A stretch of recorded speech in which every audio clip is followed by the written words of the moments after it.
That's climbed that ladder and the scoring ladder. What's the significance of Carmelo doing it in a win like this and doing it in such a rhythm, and including even the shot that passed Moses? I think it always feels sweeter, obviously, in a win, and even more sweeter when it just happens organically. He was just playing just straight up flow, rhythm basketball tonight, and for him to move, into ninth place all time in the scoring leaderboard is special. And usually when some of my friends have these kind of achievements, I text them or call them or FaceTime and then put something on social media. In this case, I got to do it in person, because he's my teammate now. So they made it special for me.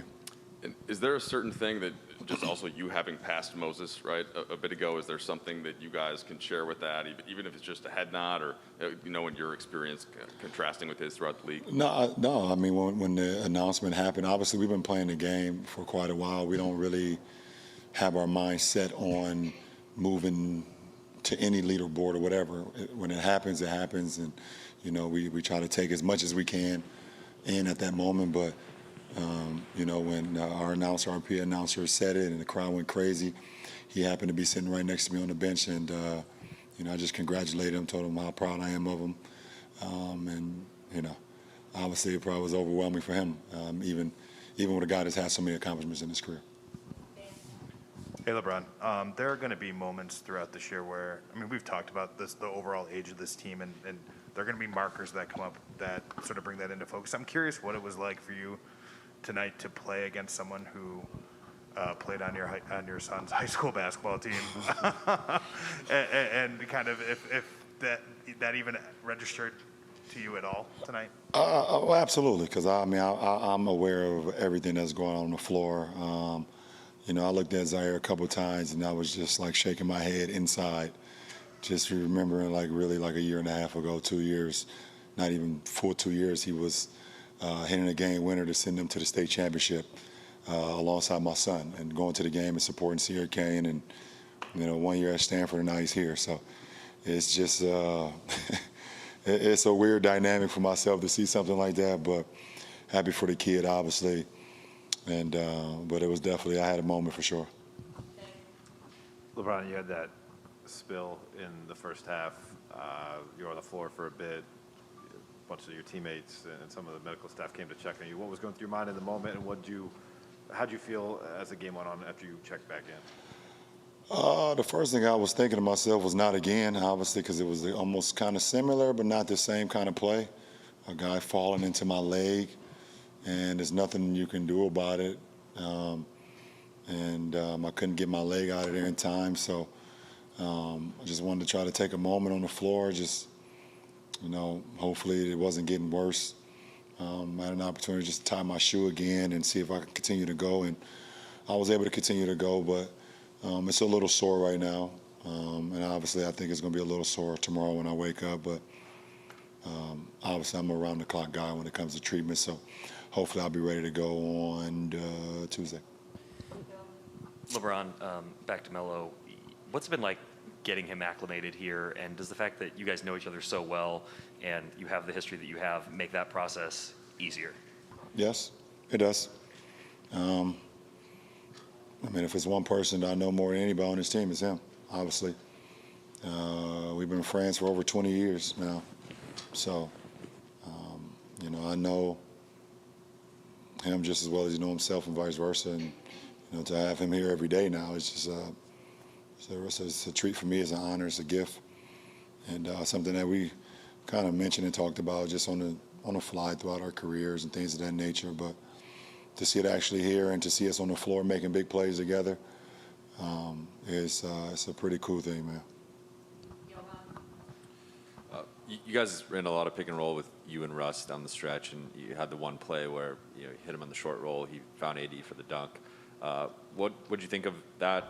Frank said that was something you guys have been practicing a lot, and then just kind of the overall execution down the stretch. We haven't put in our full, I would say, playbook yet. Like you said, we have a new team, so we still are implementing ways where we can be even better offensively. So, that's one of them that we haven't even exploited just yet, that we just put it in tonight, that pick and roll. And, a lot of teams are not going to switch point guards on to me on the perimeter. And, if I'm able to get to Russ on a 3-on-2, his ability to read the game from that position will be with any playmakers in our game. And obviously he showed it, what he was able to do, getting up in the air, getting Adams to take a look at him for a quick second, wrap it around AD for the dunk. So it's something that's going to work very well for our ball club going forward. Last two, we'll take Evan Barnes on Zoom, and then we'll end with Mark Reaves. Hey, LeBron, kind of going back to facing Zaire. Zaire told us this week it was kind of a surreal moment he was looking forward to playing with you, but just after the game or before, did you kind of say anything, or you kind of just, as you said, it kind of seemed too weird, like I'm playing against somebody who played with my son? No, I didn't get an opportunity to say anything to him. Probably because we were 0-2 and I didn't have time to be communicating with anybody on the opposing team. So we was a little fed up today trying to get a win. But it was, like I said earlier, it was a surreal, crazy, just moment, just being out there with him on the floor. And like I said, working out with those guys when I went to Sierra a few times and going to the games and watching them play the way they played that year, my son's freshman year.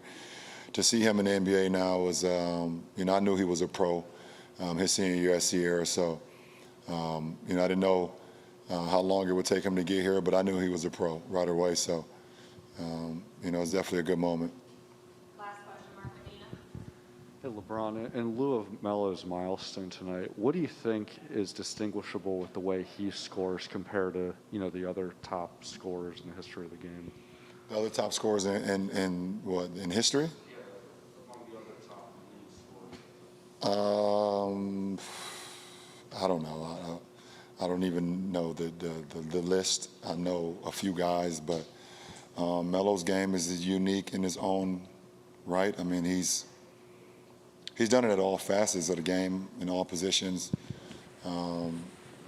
ISO has been one of the best ISO guys that we have in our league.